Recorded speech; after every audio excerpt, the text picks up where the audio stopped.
بسم اللہ الرحمن الرحیم۔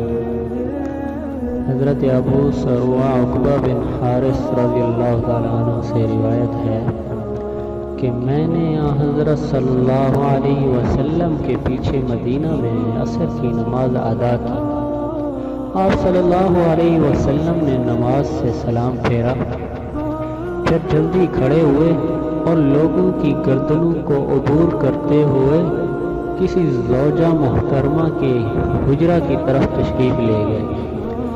آپ کی اس تیزی سے لوگ گھبرا گئے۔ پھر آپ صلی اللہ علیہ وسلم نکل کر باہر تشریف لائے۔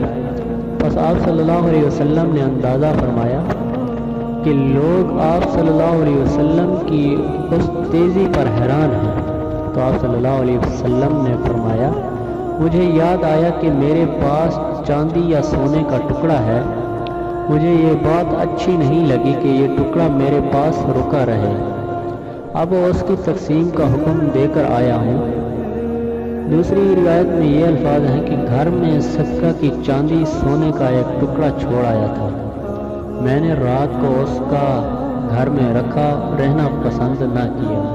تو بھائیو، اگر ہماری ویڈیو اچھی لگی ہو تو ہمارے یوٹیوب چینل کو سبسکرائب اور لائک شیئر ضرور کریں۔ شکریہ۔